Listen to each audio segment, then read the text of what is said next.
ఒక్కసారి కొమ్మూరి గోల్డ్ కి కాల్ చేయండి. తాకట్లో ఉన్న మీ బంగారాన్ని విడిపించి మార్కెట్ ప్రైస్ కి వాళ్ళు కొనుక్కుని మిగతా డబ్బులు మీకు ఇచ్చేస్తారు. మీరు స్టైల్గా ఇంట్లో వండుకోకుండా బయట తింటున్నారా? మేము వారానికి ఒకసారి ఫ్యామిలీతో అంతా బయట తింటామండి, పెద్ద పెద్ద రెస్టారెంట్లో తింటామని గొప్పలు చెప్పుకుంటున్నారా? లేదు, మేము ఐటీ సాఫ్ట్వేర్ ఎంప్లాయీస్ మీ కదా, చాలా బిజీ షెడ్యూల్లో ఉంటాం. మేము అంతా రెగ్యులర్గా 3 పూటల బయటే తింటాం, పెద్ద పెద్ద హోటల్స్ రెస్టారెంట్లో తింటాం, చాలా అందులో నాణ్యతా ప్రమాణాలు పాటిస్తారు అని మీరు బిల్డప్ కొడుతున్నారా?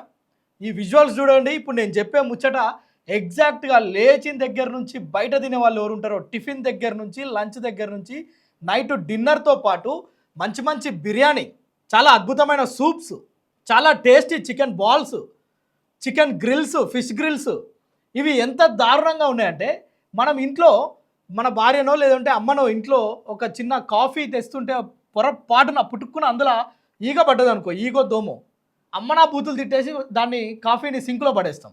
కానీ మనం తినే దాంట్లో మొత్తం కూడా ఈగలు దోమలు డ్యాన్స్ చేయడం, ఈత కొట్టడంతో పాటు ఇంకా ఎక్స్ట్రా బొద్దింకలు, బల్లులు, ఈ సూప్స్ మనం తాగేది రెగ్యులర్గా. ఈ విజువల్స్ నేను ఓన్గా చెప్పేది కాదు, ఆ రెస్టారెంట్ పేర్లు చెప్తాను, అక్కడ ఎలాంటి విజువల్స్ ఉన్నాయో, ఆ కిచెన్ ఎలా ఉందో, పాకురు పట్టిన కిచెన్ గోడలు ఉంటాయి. నెక్స్ట్ మనం చేతులు, నెక్స్ట్ మన ఇంట్లో వాష్ ఏరియా ఉంటుంది కొంచెం చిన్నగా, ఎవరైనా వచ్చినప్పుడు బయటే కాళ్ళు కడుక్కొని లోపలికి వచ్చేందుకు. ఈ రెస్టారెంట్లో కొత్తిమీర కరివేపాకు ఎక్కడ కడుతారో తెలుసా? మనం కాళ్ళు కడుక్కునే దగ్గర, వాడు స్నానం చేసిండో చేయలేదో మీకు ఆ విజువల్ కూడా చూపిస్తా. అక్కడ కొత్తిమీర మొత్తం కట్టలు కట్టలు వేసేసి దాన్ని కట్ చేసి దాన్ని మనం తినే బిర్యానీలో లేదంటే సలాడ్స్లో ఇచ్చేస్తున్నారు. దాన్ని మనం లొట్టలేసుకుంటా దానికి ఒక 1000-2000 రూపాయలు ఇచ్చి, మళ్ళీ వాడు తెచ్చిచ్చినందుకు వానికి ఒక 50 రూపాయలు 100 రూపాయలు టిప్పిచ్చి మరీ తిని దాన్ని ఆస్వాదిస్తున్నాం. కానీ వాటిల్లో బొద్దింకలు ఉన్నాయి, దోమలు ఉన్నాయి, ఆ కింద కిచెన్ దగ్గర స్టవ్ దగ్గర ఎలకలు తిరుగుతాయి, బల్లులు పడితే వాటిని ఎడమ చేతితో తీసి పక్కకు పడేస్తారు. ఇవన్నీ మీకు తెలుసా? ఇలా రెగ్యులర్గా మీ ముందు గొప్పలు చెప్పుకునే ఫ్రెండ్స్ ఉంటారు కదా, వాళ్ళకి ఈ వీడియో షేర్ చేయండి. ఈ వీడియోలో ఈ క్లిప్స్ చూడండి.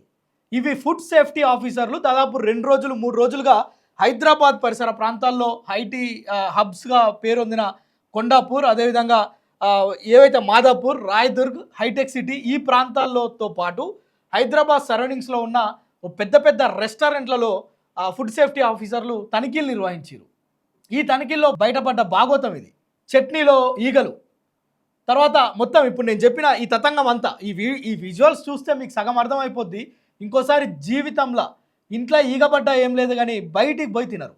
ఎందుకంటే ఆ చికెన్ గ్రిల్ చేస్తుంటే దాంట్లో బొద్దింక పడితే వాడు ఇలా తీసేసి దాన్ని గ్రిల్ చేసి మనకి ఇస్తున్నాడు. దానిపైన ఇదంతా కవర్ చేసేందుకు కొత్తిమీరనో లేదంటే సలాడ్సో పైన జల్లిచ్చేస్తాడు. సో అది మనము లొట్టలేసుకుంటూ తినడమే కాదు, మన ఫ్రెండ్స్ని కూడా తీసుకుపోయి దావతులు చేసుకుంటాం. వారంకి ఒక రోజు ఇంట్లో వండడం, అసలు గ్యాస్ ఆన్ చేయడమే బంద్ చేసిరు ఆడోళ్ళు. ఎందుకంటే బిజీ లైఫ్ అంతా బిజీ, వండుకొని తినే టైం లేదు. ఏముంది, 1000 రూపాయలు పడేస్తే ఫ్యామిలీ ప్యాక్ వచ్చేస్తుంది, ఇంట్లో తినేస్తాం. సో ఈ తతంగం నడుస్తున్న క్రమంలో నేను ఆ పేర్లు చెప్తా, హోటల్స్ గుర్తుపెట్టుకోండి. మనం చాలా రిచ్, చాలా చాలా అంటే చాలా నాణ్యతా ప్రమాణాలు ఉంటాయని చెప్పుకుంటున్న ఐడియల్ కిచెన్ మాదాపూర్. సో దాంతోపాటు కొండాపూర్ పాలమూరు గ్రిల్స్, మనం చాలామందిని రెఫర్ చేస్తుంటాం, అరే అక్కడికి పోయి తినరా పోయి బాగుంటుంది బిర్యానీ, మీ ఫ్యామిలీతో అక్కడికి వెళ్ళు, అక్కడ టేస్ట్ చూసినావా నాకు చెప్పు మళ్ళా, గొప్పలు. సో ఇక్కడ రాయదుర్గం షాగౌస్ బిర్యానీకి ఫ్యాన్స్ విపరీతంగా ఉంటారు. మనం బిర్యానీ కావాలంటే కనీసం ఒక 10 నిమిషాలు వెయిట్ చేయాలి. ఇంకొకటి హైటెక్ సిటీలోని మేఫిల్ బిర్యానీ అంటే మనకు తెలుసు, వాడి దగ్గర అరగంట నిలబడాలి ఒక్కోసారి. మంచి డిమాండ్ ఉన్న టైంలో పోతే మన ఆకలి సగం చచ్చిపోద్ది. సో అట్లాంటి వాటిల్లో కిచెన్లు ఏ విధంగా ఉన్నాయో చూస్తే మనం జీవితంలో మళ్ళీ బిర్యానీ జోలికి పోం. మరి దీనిపైన అధికారులు ఏం చేస్తున్నారు? ప్రతిరోజు వాళ్ళ డ్యూటీ ఏంది? ఎవ్రీడే వాళ్ళు తనిఖీలు చేపట్టాలి కదా. ఇంత పెద్ద హోటల్స్, ఇంత పెద్ద ప్రజారోగ్యం కోసం వాళ్ళు కాపాడాల్సిన బాధ్యత వాళ్ళ పైన ఉంది కదా. వాళ్ళు ఏం చేస్తున్నారు? మామూళ్ళ మత్తులో జోగుతున్నారు. ఇది నేననేది కాదు, స్థానికంగా ఉన్న ప్రజలు అంటున్నారు, మీకు కూడా తెలుసు. ఫుడ్ సేఫ్టీ ఆఫీసర్లు ఏం చేస్తున్నారు అని క్వశ్చన్ చేస్తుంటాం, వీడియోలు తీస్తుంటాం. కాదు, ఇప్పుడు నేను మీకు టోల్ ఫ్రీ నెంబర్ చెప్తా, 9100. ఈ నెంబర్ ప్రతి ఒక్కరు నోట్ చేసుకోండి. మీరు తినే దగ్గర ఎక్కడైనా బల్లో ఈగో లేదంటే బొద్దింకనో కనిపిస్తే ఇమ్మీడియట్గా వీడియో తీసి వాళ్ళకి పంపించి, వాళ్ళు ఎంక్వైరీకి వచ్చిన దాకా మీరు వాళ్ళని ఫాలోఅప్ చేయండి. వాడు రాడు సార్ మాకు తెలుసు అంటే మీకు తెలుసు అయినప్పటికీ కూడా కాల్ చేసి కంప్లైంట్ చేయడం మన బాధ్యత. రోగాలు వచ్చి చాలా హోటల్స్లో ఫుడ్ పాయిజన్ అయి చనిపోయిన సందర్భాలు మనం అనేకం చూసినాం. హైదరాబాద్ లాంటి సిటీల్లో ఇంత రష్గా ఉండే ప్రాంతాల్లో కూడా వారం రోజుల పాటు చికెన్ అందులో పెట్టేసి ఫ్రిడ్జ్లో పెట్టేసి, అసలు ఫ్రిడ్జ్లను చూస్తే ఈ వీడియో చూడండి మీరు, మీకు వీడియోస్ చూపిస్తా ప్రతిదీ. నేను మా ఎడిటర్స్కి కూడా చెప్తా, వాటిని జూమ్ చేసి వాటిని సర్కిల్లో వేసి యారో మార్క్స్ వేసి చూపించమని చెప్తా. ఎస్పెషల్గా ఆ ఫ్రిడ్జ్లను చూస్తే మీరు ఎప్పుడు కూడా ఆ ఫ్రిడ్జ్లో ఒక్కొక్కటి 15 రోజులు 20 రోజులు ఫిష్ గ్రిల్ అని తింటాం. అది కుళ్ళిపోయే స్థితిలో ఉన్నప్పుడు దాన్ని నూనెలు వేసేస్తే కరకరలాడుతుంది. అది మనం దాన్ని ఎంత ఇష్టంగా, ఎంత అసలు ఇది పోతే దొరకదేమో అన్నట్లుగా దానిపైన రెడ్ సాస్ వేసి, గ్రీన్ చిల్లీ సాస్ వేసి, మళ్ళీ చికెన్కి మైనస్ కలుపుకొని తింటాం. సో ఇంత దారుణంగా ఉన్న ఈ విజువల్స్, లేదంటే ఆ గోడలు పాకురు పట్టించి అసలు ఆ వర్షం నీళ్లు పడుతుంటే బొద్దింకలను తీసి పక్కకు పడేస్తుంటే ఆ చికెన్ పైన బొద్దింకలు ఇట్లా జివ్వు జివ్వున ఆడుతున్నాయి. సో ఆ విజువల్స్ తిన్నాక ఒళ్ళు గగ్గుర్లు పడుస్తుంది, అసలు ఇక్కడ మనం తిన్నది అనిపిస్తుంది. సో అట్లాంటి పరిస్థితులు మనం చూస్తున్నాం. ఈ మొత్తం వీటికి ఒకవేళ మార్కులు ఇస్తున్నారు వాళ్ళు, ఏ రెస్టారెంట్లో ఎంత క్వాలిటీ ఫుడ్ ఇస్తున్నారు, ఎంత నీట్నెస్ ఉంది, ప్రజలకు అందించే ఫుడ్ ఎంత కరెక్ట్గా ప్రాపర్గా చేస్తున్నారు అనే దానికి ఎగ్జాంపుల్ చెప్తా.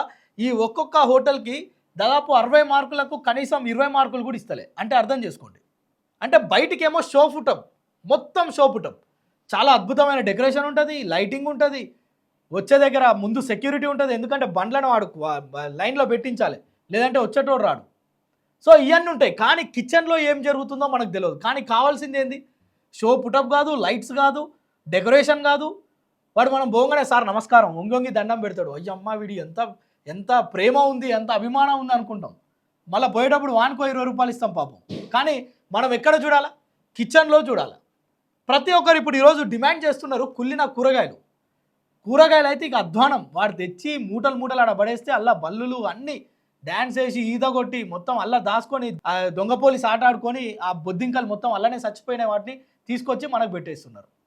సో ఇప్పుడు ప్రజలందరూ ఏం డిమాండ్ చేయాలి? మనం కూడా డిమాండ్ చేయాలి. ప్రతి హోటల్ పోయినాక కిచెన్లోకి నో ఎంట్రీ అని బోర్డ్స్ ఉంటాయి. ఎందుకు నో ఎంట్రీ? నీ రెస్టారెంట్కి వచ్చింది క్వాలిటీ క్వాంటిటీ రెండు ఉంటేనే, అంటే అంత సేఫ్టీ ఉంటేనే మనం తినాలి. సో అక్కడ ఇప్పుడు ప్రజలు డిమాండ్ చేస్తుంది ఏంటంటే ముఖ్యంగా ఏదైతే కిచెన్స్ ఉంటాయో అక్కడ ఒక కెమెరా విజువల్స్ని ఇక్కడ తినే ఈ హాల్లో మొత్తం కూడా ప్రజెంట్ చేయాలనేది డిమాండ్స్ వినిపిస్తున్నాయి. ఎస్, వాస్తవంగా ఫుడ్ సెక్యూరిటీ ఆఫీసర్లు ఎంత నిర్లక్ష్యం అంటే, వాళ్ళు బొయ్యిరు బాగానే ఉంది, ఒక వీడియోలు తీసిరు, అవి సోషల్ మీడియాలో పెట్టిరు, వాళ్ళకి ఏం చేసిరు? బొద్దింకలు కనిపిస్తే ఏం చేయాలి? దాన్ని సీజ్ చేయాలి, పనిష్మెంట్ కింద ఒక 10 రోజులు తాళం పెట్టి రావాలి. వాళ్ళకి ఏం చేసిరు తెలుసా? ఆఫీసర్లు కనుక లంచం తీసుకుంటే నోటీసులు ఇచ్చినట్టు, లేదంటే టైంకి రాకపోతే నోటీసులు జారీ చేస్తారు. ఒకవేళ ఆ కలెక్టర్ ఆఫీస్కి ఇన్స్పెక్షన్కి వెళ్ళినప్పుడు టైంకి ఒకవేళ జూనియర్ అసిస్టెంటో సీనియర్ అసిస్టెంటో ఖాళీగా ఈ సీట్లో లేడు, ఆయనకి ఏం చేస్తారు? ఎందుకు టైంకి రాలేదో వివరణ ఇవ్వాలని చెప్పి నోటీసులు సర్వ్ చేస్తారు. సో ఈరోజు మన ఆఫీసర్లు, ఫుడ్ సేఫ్టీ ఆఫీసర్లు వీళ్ళని తిట్టడం కాదు, వీళ్ళని ఎన్ని అన్నా తప్పే. వీళ్ళు ప్రజారోగ్యంతో ఆటలాడుకుంటున్నారు ఆఫీసర్లు. ప్రతిరోజు వీళ్ళు తనిఖీలు చేపట్టి దాబాలు, హోటల్స్, రెస్టారెంట్లు, కెఫేలు వీళ్ళు రెగ్యులర్గా తనిఖీలు చేపట్టి వాటిని తాళం పెట్టేసేయాల నీట్గా లేకపోతే. కానీ వీళ్ళు కేవలం పోయి ఓ పేపర్ తీసుకెళ్ళి వాడికి నోటీసులు సర్వ్ చేస్తారు. వాడేం చేస్తాడు? వారం 10 రోజులల్లా ఓ మంచి అడ్వకేట్నో లేకుంటే తెలియగలోడైతే డ్రాఫ్టింగ్ మంచిగా ఉంటే, మేడం ఈసారికి తప్పు జరిగిపోయింది అంటే ఆ బొద్దింకలు వచ్చిపోయినాయి, మేము నెక్స్ట్ టైం ఇవి లేకుండా చూసుకుంటాం అంటాడు. మళ్ళీ వీడు సంవత్సరం దాకా ఆ హోటల్ పోయి తనిఖీ చేసేది ఉండదు, మళ్ళీ కన్నెత్తి ఆ రెస్టారెంట్కి అవి చూడడు. ఎందుకంటే అక్కడి నుంచి ఏం రావాలో తాయిలాలు వచ్చేస్తాయి. సో ఇంత దరిద్రంగా ఉన్న ఆఫీసర్లు ఇట్లా దుర్మార్గంగా వ్యవహరిస్తుండడంతోనే ఇట్లా పెచ్చరిల్లిపోతున్నాయి ఈ రెస్టారెంట్లు, హోటల్స్ అన్నీ కూడా. దీనివల్ల మనకు వచ్చిన నష్టం ఏంది? మనమే తినేది, చూసే మీరు, చెప్పే నేను, ఇక్కడ అందరం బాధితులమే. అక్కడ ఒకవేళ ఏదైనా జరగరాంది జరిగితే ఎవడు బాధ్యుడు? చిన్న పిల్లల్ని తీసుకుపోయి చాలా ఇష్టంగా బిర్యానీలు, సూప్స్, ఐస్ క్రీమ్స్, ఆ ఫ్రిడ్జ్లో పెట్టిన కూల్ డ్రింక్స్ దాపిస్తుంటాం. వాడు స్వీట్స్, డిజర్ట్స్, మనం చాలా స్టైల్గా డెజర్ట్ ఏమున్నాయని అడిగి మరీ తెప్పించుకుంటాం. వాడు ఎప్పుడో నెల కింద చేసి పెడతాడు, అది ఫ్రిడ్జ్లో పెడతాడు, చల్లగా మనకు పెట్టేస్తే మనం కమ్మగా తినేస్తాం. సో మన పిల్లలు ఎంత ఇబ్బంది పడతారు. తర్వాత ఈ కిచెన్లో కనీసం మెయింటెనెన్స్ లేదు, వాటిపైన ఒక అధికారుల చూపు లేదు. వాడు రెస్టారెంట్ ఓనరు, వాడు అటు వచ్చి తొంగి చూడడు, వాడు ఏమైనా క్యాష్ కౌంటర్లో డబ్బులు వస్తున్నాయా అది ఒకటే చూసుకుంటాడు. సో దీనిపైన ప్రభుత్వం కూడా దీనిపైన ఖచ్చితంగా ఈ బొద్దింకలు, బల్లులు, ఈ ఎలుకలు తిరుగుతున్న కిచెన్లో పాకురు పట్టిన గోడలు, ఆ సింక ఏదైతే వాష్ ఏరియా ఉంటుందో అక్కడ పడేసి ఉల్లిగడ్డలు, కొత్తిమీర కడిగి మనకు అది సలాల్లాగా ఇస్తుంటే అధికారులు పట్టించుకోరు, ప్రభుత్వం పట్టించుకోదు. ఎవరికి వచ్చే మామూలు వాడికి వస్తున్నాయి. మనం మాత్రం అనారోగ్యాల బారిన పడి ఇప్పటికే అందరికీ బీపీలు, షుగర్లు. ఇట్లాంటి దరిద్రమైన ఫుడ్ తింటే మన ప్రాణాలు గాలికి వదిలేసినట్లే.